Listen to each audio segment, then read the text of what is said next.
Welcome to the Do It All Dad Here podcast, dad-friendly entertainment for you and me, controlling our kids through comedy, can make our kids great again. And this is episode 42, When the Children Laugh. In spite of a mother who insists that her firstborn dumps his precious, gorgeous, wonderful 17-month-old son at some daycare so he could become a full-time garbage man for a living. Air shows are like Kid Rock concerts, minus the weed and longing for nightfall to shield busted-up groupies whose looks have plummeted since Kid Rock went platinum. I officially hate deadheads who compliment my first dead shirt left in public. I saw Jerry in 77, 79. Great. So you got to bang busty Italian chicks from New Jersey, pre-AIDS, before magic made HIV disappear. I wasn't so blessed, Gramps. I'm going to Farm Aid next weekend. Yeah, too bad you're not Neil Young banging Daryl Hannah. Going through a post-midlife, never banged a mermaid crisis. Hey now. My white privilege resistance. I'm at the air show with my three beautiful children. This is my white privilege resistance. Hold my pina colada. It's too cold, Dada. I don't want to hear it. But it's really cold, Dada. Give it to me already, Club Med Hitler. Winter ball school dance flashback. Those tattoos look cheap on you, Matilda.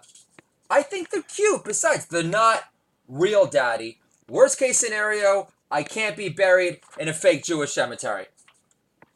Only my elitist mom would tell her firstborn to sling garbage for a living after he wrote for TV twice and think getting Nutcracker tickets for two of his three kids during Christmas puts a lid on her consistently crap mothering. Woody Allen has a new film coming out it's about an older guy who bangs an underage girl. It's a prequel called Crimes and Misdemeanors, the early years.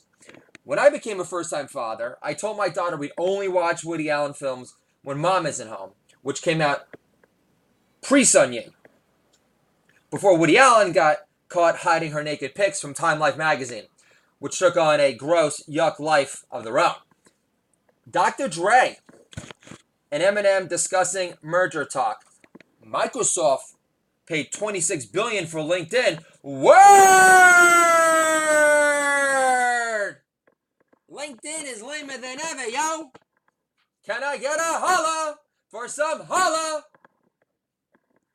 My daughter's banned from sleeping in our bed with the baby in our bed on nights Mommy works at the hospital. Last night, my baby wakes up crying for boob, and my 7-year-old daughter lifts her shirt up. I yell, "Stop confusing him! You're boobless for now, thank God!" Taking the knee is a protest against police brutality. After police was a protest against police brutality. And Dr. Dre sold beats to Apple to become the richest pothead billionaire on this God-given, sticky, icky green planet. Can I get a holla for some holla? Ideal response to my mom's family cook-off TV audition idea. I'm already hosting my own father-son cooking show, Double Talk with Chef Samuel, so I can teach do-it-all dads to be less reliant on insufferable, fake news, know-it-all cunts like yourself.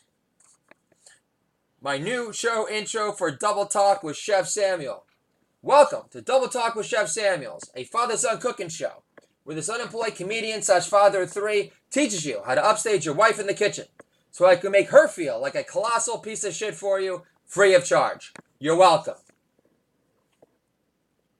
Casualties of watching American Dad with my children. Daddy, who's Kim Kardashian? She was a reality star before she became an effective prison reform activist. What's a reality star? Paris Hilton made her look like a hungry intern on her audition tape. And we'll leave it at that for now. Do you know why Lindsey Vonn choked during the Olympics? Tiger Woods told Trump on the back nine, she's overrated in the sack. Tiger added, and I know what I'm talking about, Don, from personal experience. It's the rule. So my wife says, it's the rule. They ask everyone for ID at the grocery store. It's the rule. They ask everyone for ID at the grocery store. It's bullshit. One mother of three is getting asked for ID at ShopRite for a sixer of Mike's Lemonade. What pisses me off is not outgrowing my weekend binge on high-calorie IPAs 3 kids later.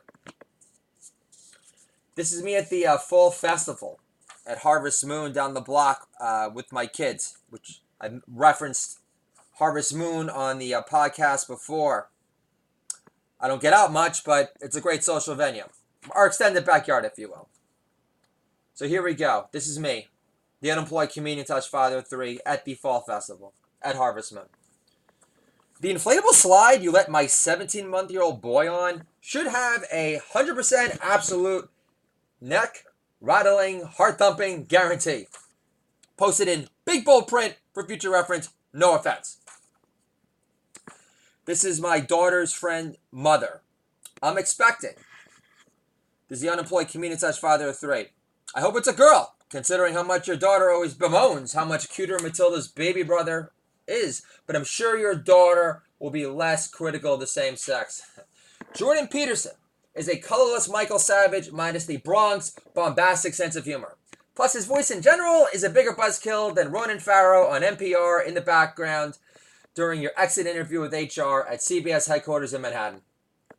Since listening to Jordan Peterson on YouTube, I refuse to be so agreeable when I'm asked for ID at Whole Foods with my 3 kids, buying beer, smoked fish, and baby spinach.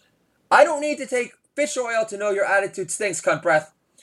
Jordan Peterson is interesting for one night on YouTube only. Moving forward, I'd rather subject myself to my own self-conscious, tearing down certain insufferable delusions of grandeur of mine, knowing its voice is far less droning dreary. It's me at the deli. The guy at the deli trying to gay shame me over here. I order egg and cheese. Says, no bacon? No bacon? What, is a plain egg and cheese not manly enough of an order for you? Dominic ain't no fag scalante. So this is my daughter, degenerate Jew, shaming me. Daddy, how many zeros are in a trillion? You think you just told me that like Amazon and like Apple, they're now worth like $1 trillion? So like how many, I'm like a budding math nerd and everything. So how many zeros are in a trillion, Dada? Dada, do you really have to Google that? Dada, are you financially illiterate? No wonder you call yourself a degenerate, Joe. Because you have to count with your fingers for simple arithmetic? Totally nailed that one. Take that, Carol on LinkedIn, who implied, was that supposed to be funny? You bet your ass it was, Tuts. You can't call your band the Party Faithful and still send invites out for shows and expect me to show when your wife blows off my kid's birthday party because of a sudden appointment at urgent care to deal with her nut-allergic mold of muff. Hey now! Can I get a holla for some holla? Yeah, also, you can't keep calling your indie rock band the Party Faithful into your late 30s, early 40s when the lead singer, aged 10,000 years from one kid alone, compared to my 3, looking like the lead singer from The Cure with no makeup on.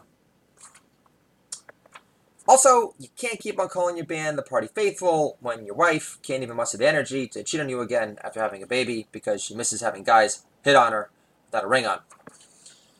My daughter unintentionally reinforcing my brother's absentee status in her life. We're closest to your great Aunt Marion because she lives in the big city. Actually, Uncle John lives closer in Scarsdale Village. I thought he lived in Arizona. Enough said. 2nd grade orientation. This is my daughter's stuck-up daughter's mom from Colombia. This is her during 2nd grade orientation. You'll be teaching the kids Spanish this year. As my daughter organizes her school supplies, I asked my daughter's friends, how do you say pick up the pace to my daughter in Spanish? Andale, apio? Huh? So this is a new piece. I like to get it published because that's my new game plan in life.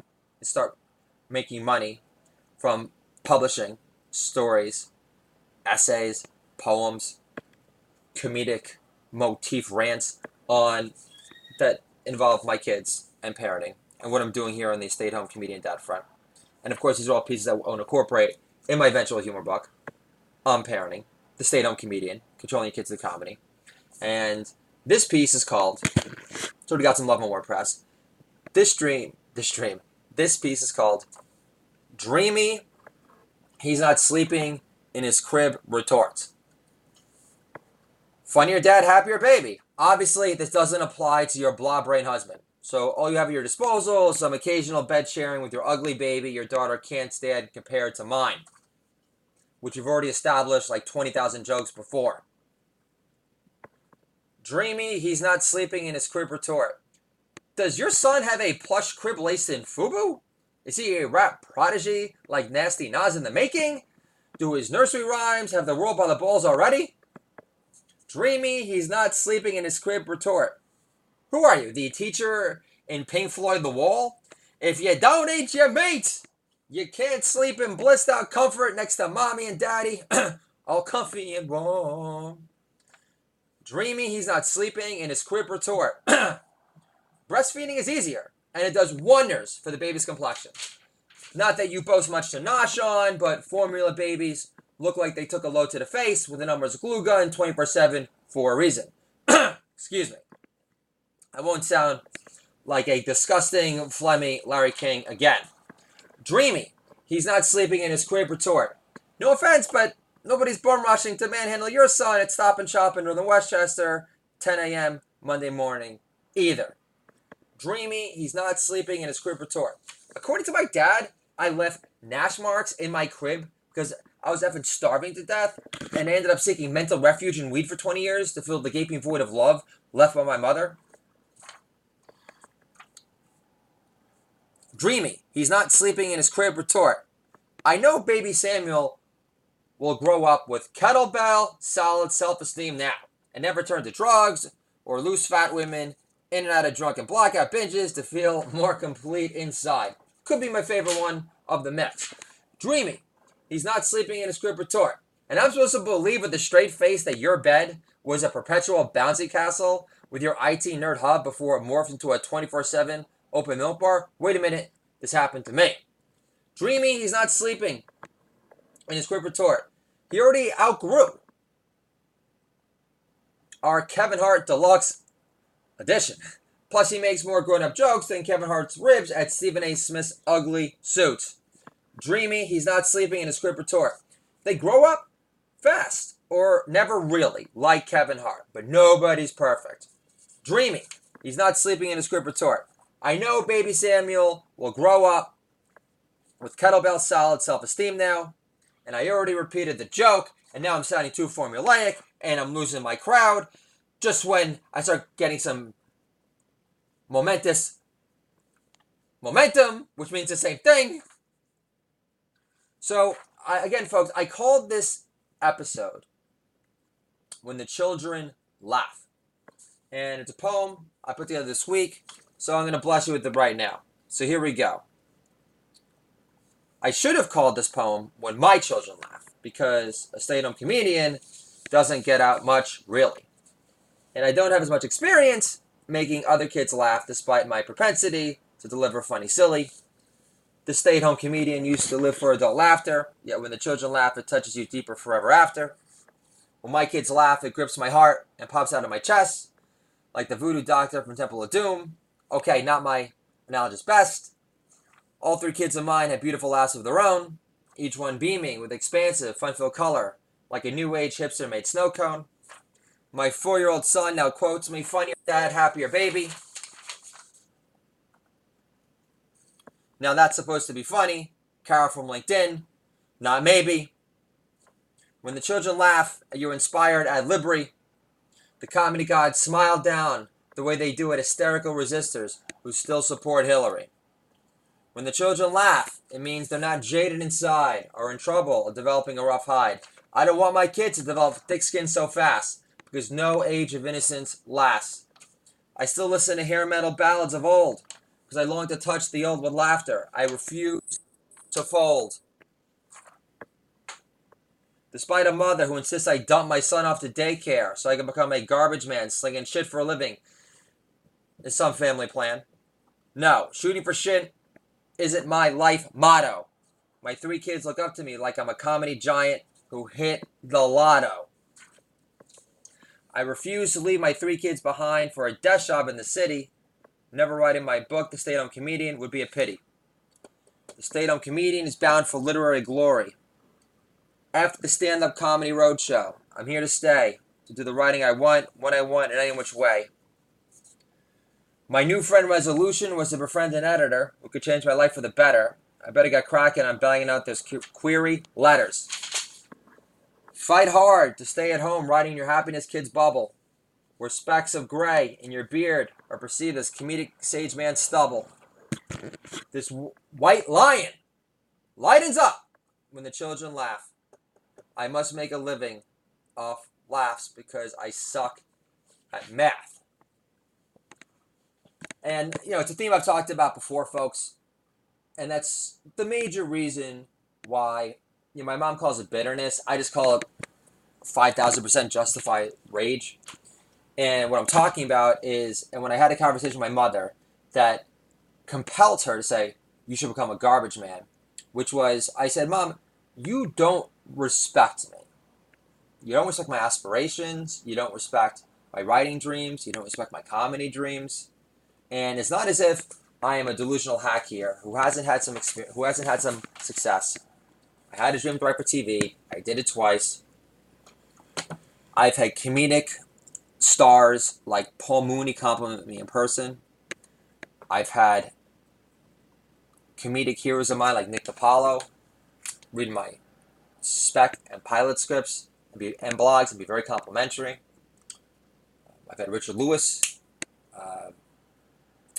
exchange pleasant words with me as well, not treating me like an ordinary schmuck in the headset, or else why the hell would we be talking to me in the first place? After I shared some, funny recruitment videos I did with my daughter, Matilda Rose Kornbluth. So, my opinion here, folks, and one of the reasons why I started the Do It All Day Here podcast is that, and I'm not trying to completely ostracize my mother or completely bash the lady, but you can't rely on the mother to do the heavy bulk of the empowering of our children. I firmly believe that the man is capable of being the more effective coach, molder, emboldener of the two. And this doesn't make women bad, doesn't make them morally inferior, but I have been on the stay-at-home dad front for basically the entire time my daughter has been born. She's 7 now. A future poem is going to be 10 in 3 years. Very funny, I know. I call her 8 for 2 for a reason. Her legs now go on for miles and miles. Every time she gets out of the bubble, I say, get some money's on, so the Chinese underworld is less to see. And she's literally kettlebell dense strong. She is the best sense of pure take no bullshit from guys feminist personified without the overbearing knee-jerk reactionary aspect to what feminism has become. And all I ever get is compliments. Your kids are so behaved. They're so happy. So that's why I started this podcast. So I get to spend some words of wisdom. Now, controlling my kids to comedy has definitely helped. I believe that there's a middle ground here. You don't always have to raise the rod. In my book, The Stay-at-Home Comedian, this is the image. Me, the stay-at-home comedian, is about to slap his own bum. My son is pointing at me, laughing hysterically. That was inspired by real life, where I did touch my son. It wasn't a huge whack. I wouldn't consider it a lengthy wind-up, but he was taking forever to get to daycare back then. And I gave him a little slappage. It wasn't really that hard. And I'm very aware of my strength. But I had this awful fear that he was literally never going to talk to me again. And it's not as if, I think back to the situations I've had with my father where, I got my, I got my TV writing break, but then with VH1 Classic, writing all these intros for Marcus Hart 100, and then I thought I was going to get into this American Dad. This Nickelodeon Fellowship. They would have paid me $50,000 to learn from prolific showrunners out in La La Land in Burbank, and it would have been wonderful. I said an American Dad. I remember telling my father, and his only response was, "Well, obviously you weren't good enough." So it's not as if, with my son, who was like 3 last year, it's not as if I perpetually dumped on his dreams and tried to second guess his belief in him. And that's what drives me crazy. So, and then to hear my own mother, when I went, listen, I talked about doing a father-son cooking show, which we already done a commercial for. School year just began. I've been looking after 3 grandkids for 2 summers straight, no help from you. Or my in-laws for that matter, for like 1 week. I don't really consider that like that big of a deal. And it should be their pleasure. But I just think that the ultimate failure of a parent is not being their biggest supporter and advertiser and backer of you. And, I saw this Tony Robbins special where, they say, listen, you can't view life as happening to you, but like for you for a reason. So like, I get all that. And that's really like my attitude. I'm convinced that my parents have consistently, downplayed and shadowed my dreams for the reason for me to like dig deep. And, they say, there's this line by George Bernard Shaw, they say perseverance is basically your relentless determination and show of faith and belief in yourself. And I love that quote. And it totally pertains to me. So I have nothing against people that are garbage men. I used to make jokes about it, where I was being semi-truthful when I was at Robert Half, when I was cold calling Monkey again, when I thought I was done with that life, being a glamorized indentured servant. Because I'm thinking, okay, well, at least I'm a garbage man. I'm outside. I'm getting physical exercise. I could bust balls on the job. I don't have to document cold calls to nowhere with advertising agencies I give 2 shits about. I can buy and sell these hacks that work for them daily. And it's a union job. So reasonable hours. I did have a serious joking conversation about it. But I really wasn't being like that jokey about it. Because that's how much working for Robert Half sucked.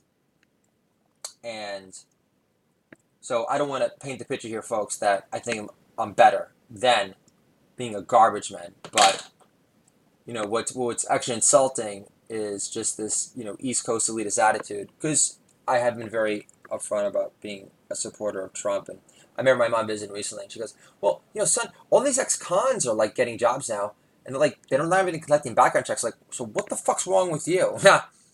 So I love the fact that my mom thinks I'm a complete deplorable, and that can't really recognize the fact that I have my own business that's incorporated, that's an LLC, and that's now called Gorilla Grip Productions, and she's just completely unaware of my prodigious comedic output over this past 3 years now. I mean, I've just been a freaking machine. Obviously, it's time to make money. Obviously, I don't want to give the impression that, I'm cool, hiding here at home. But, when you got 3 kids, the days just fly by, folks. And, I'm getting up at, 5 o'clock in the morning. I have to get up earlier, get the writing done that I want, that I need to. My wife works nights, but then when she works nights, the next day, I got to look after the kids, like, especially during the weekend, till, like 3 o'clock, because, she's got to sleep. So, but this stay-at-home dad thrives at home. And I'm a stronger comedian, and I'm a scrappier hustler for it. And I'm grateful, Lord. I really am. And I'm getting on a nice like hot streak right now on WordPress, and I do plan on publishing a book of poetry once I start getting some poems published. Ideally, we can get that ball rolling with When the Children Laugh. And I do plan on writing this book, The Stay-at-Home Comedian. Got a great first chapter already completed. It's got lots of love. It's on my WordPress blog, Do It All Dad Your WordPress blog, which you guys can check out. And I am so excited for my future with my family. And the dream is very simple. This is my action plan, folks. Make as much money as I can selling my writing, doing short stories, my poems, my parenting essays, so I can pay for my daughter's judo class, my occasional bingy IPA intake, and save up enough money so we could party hardy in Copenhagen in style as a family and take care of my kids if they can without my parents having to get involved. That would be a beautiful thing. Also, and this doesn't mean that I'm just abandoning everything I just talked about, but came across this Charles Koch not-for-profit organization. They're based in Arlington, Virginia, and basically there's this position where it's like a program officer, and he's responsible for finding, certain, companies that, or just schools in general that are doing very like innovative educational reform work. Charter schools would definitely like fall into that category, and then my job would be to identify, those like innovative educational programs, and to find them, and then to help assist them with getting grant money, which would be beautiful because it would be a complete marriage of like, my high degree of salesmanship, my love of like presenting, and of course, making our kids great again, and it involves education reform. And I have to admit, I've got Virginia on my mind, 17 minutes from DC, so I'm very excited about it.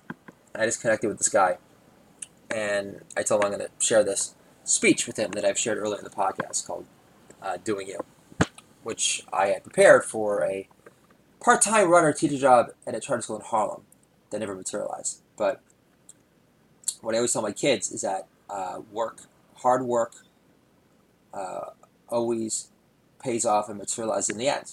And it'd be pretty great if I could actually get some traction and have this speech, be a stimulus for an actual interview with this not-for-profit. I feel really great about it. It's been an unbelievable way to start off the Jewish New Year. I'll definitely be praying for more good fortune, and I'm ready for a new adventure. And I want to thank God for putting me in striking distance for a job opportunity that can allow me to do a lot of good and to improve my writing and my presenting and my selling and my public speaking, and to start anew. So this is the Do It All Dad Here podcast, dad-friendly entertainment for you and me, controlling our kids through comedy, can make our kids great again. Shana Tova, it's Hebrew for Happy New Year, and I'll talk to you guys soon.